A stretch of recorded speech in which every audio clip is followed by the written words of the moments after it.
world had already entered a general economic breakdown crisis, one worse than that of Europe's 14th century. As long as this president, Barack Obama, remains in office, not only the United States, but also the region of Western and Central Europe is now being plunged into a crisis, a breakdown crisis like that of Europe's 14th century. Europe's 14th century New Dark Age. It will probably be one, if we allow it to occur that way, even much worse than that of 14th century medieval Europe. There is an alternative which must be adopted immediately now. If the will exists to take the necessary action, there is an option under our U.S. federal Constitution by which not only our United States can be brought into a genuine economic recovery, but our immediate action under the Constitution taken now could bring our republic into a genuine recovery from the plunge into darkness which has been underway since the rejection of my July-August 2007 Homeowners and Bank Protection Act, which was submitted for adoption by the federal states at that time. Instead of that reform, the members of the U.S. Congress and the federal presidency had acted at that time, and since that time later, to plunge our republic into a spiraling downward motion into policies which now dump our republic into what has become the greatest economic crisis of the transatlantic group of nations so far in history. Now, as of this past weekend, beginning this past Monday, the economy has fallen, thus far, into the steepest financial breakdown crisis of modern transatlantic history. Fortunately, our republic could still be rescued at this time.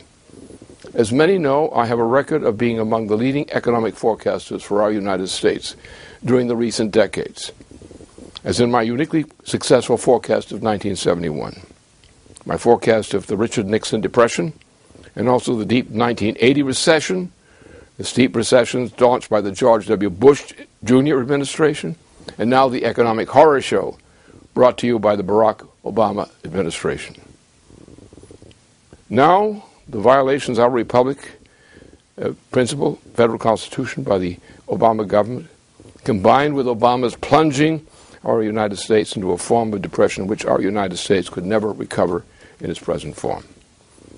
The necessary action at this moment is to prevent the current president of the United States, Barack Obama, from relying upon dirty tricks of the type already enjoyed by President Obama, and to block that action in favor of the revival of the Franklin Delano Roosevelt motion from being necessarily presented for a vote of the Congress now. Without the revival of President Barack Obama from office, the situation of our republic has now reached the point that the continued operation under President Obama in office would mean the end of our United States soon under its present Constitution. Fortunately, there is an alternative. If we act very soon to adopt those needed constitutional options, the remedy is available and fully constitutional if we find sufficient leaders among us with the guts to do what is constitutionally legal and is already the only visible constitutional means and course of action needed to save our republic from what is now a virtual economic suicide of our nation. I am now putting myself on the block as one who has shown himself as leading among the leading economists and others of our republic, who is willing and more than fully qualified to present that option publicly, here and now. Consider the following measures most urgently needed at this time. There are two absolutely indispensable actions which must be adopted and urgently implemented if our United States is to be rescued from the presently accelerating plunge into a virtually hopeless plunge into a general economic breakdown crisis. First, we must expel Barack Obama from office. That immediately. There are chiefly two available options for doing so. The first of these two is the President's impeachment on such available grounds as his violation of the war powers provisions of the Constitution. The second is his removal from office under the existing constitutional provisions of the U.S. 25th Amendment. Only with suspension of this president from office were it likely that the United States could be rescued from the careening into a virtual economic death of our United States and its economy. However, the desired and doubtful mental health of this president and the sheer hatefulness of him and his associates shows both the case for the president's urgent removal from office for reason of known impeachable offenses and arguably faulty mental health of that president. Both issues which are just means for rendering him politically harmless to the general welfare of our republic. Once we have considered those sources of available remedy as to be used for the rescue of our republic from what would be otherwise its virtually immediate political death at the hands of President Obama and his British imperial masters, we will have soon rescued the nation by taking the measures needed to organize a process of general economic recovery of our republic.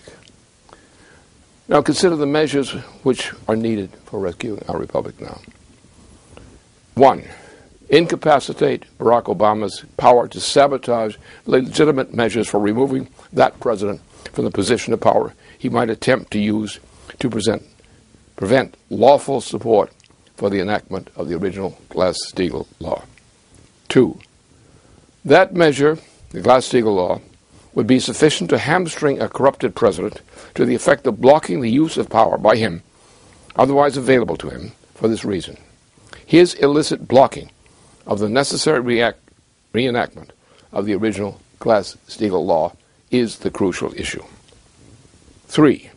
This legitimate action against him separates the legitimate qualities of indebtedness from the speculative form of adopted by such agencies as Wall Street and its foreign likenesses.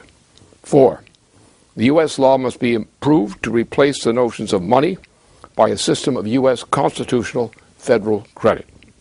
5.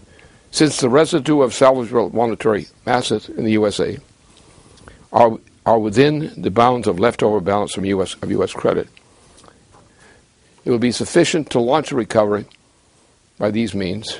The medium of the U.S. dollar-denominated credit system should be employed for such included missions as that.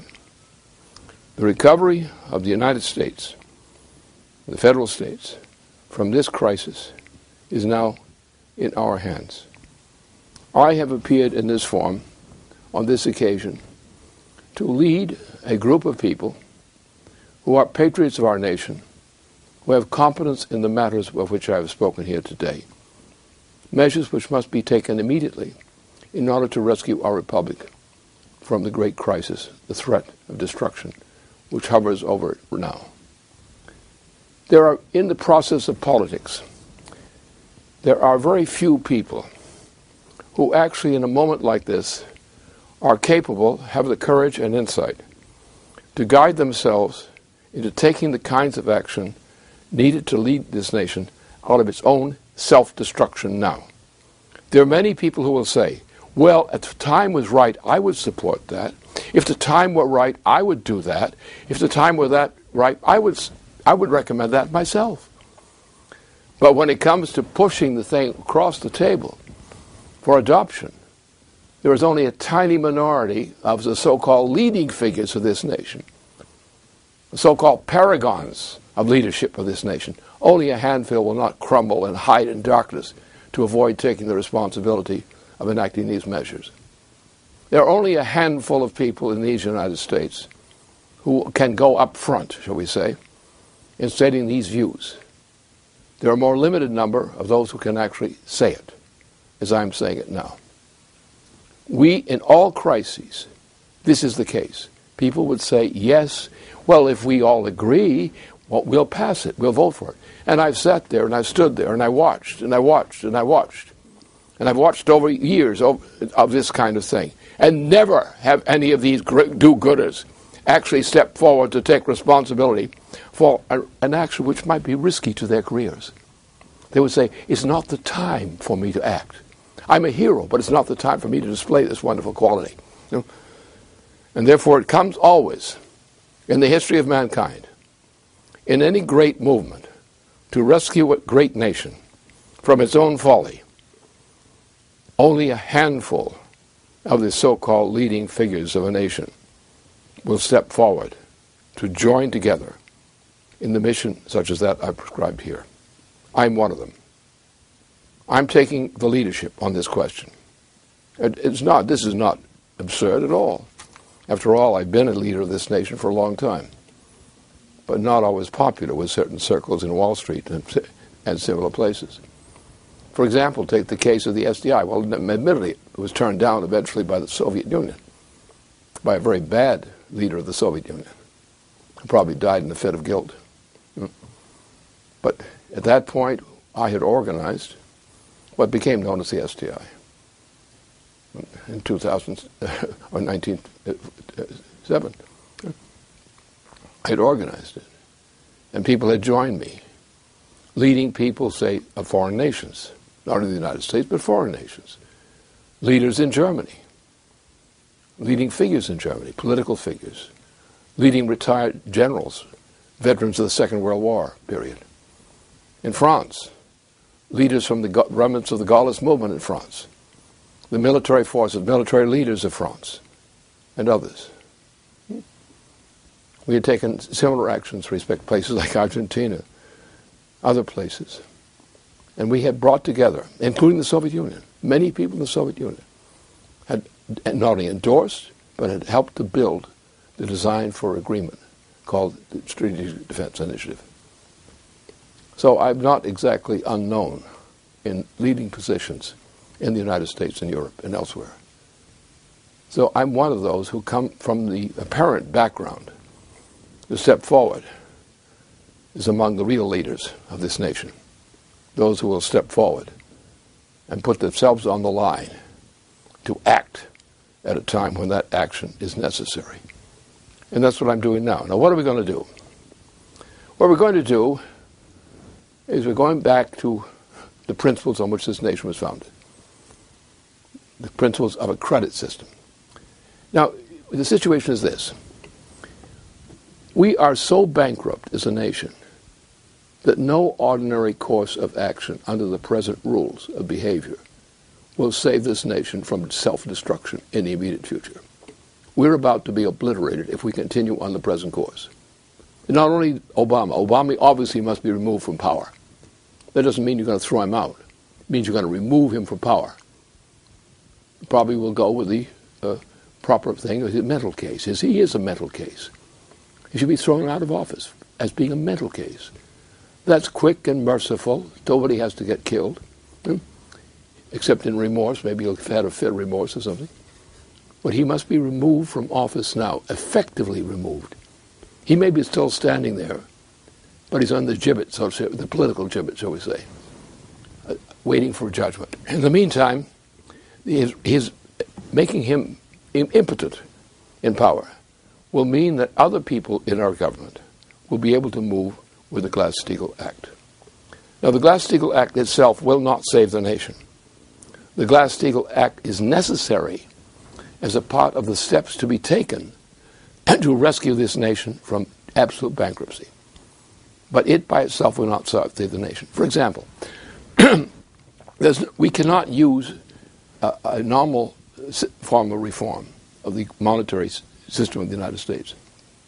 The situation is too bad and too urgent. Therefore, we're going to have to go from the kind of monetary system we had, not a monetarist system, but the monetary system we had at former times, as in Roosevelt's time, to do something Roosevelt had not really attempted to do explicitly. And that is to put the nation back under the provision of its original constitution to function as a credit system rather than a money system. There's not enough money that we can create legally and prudently to save this nation.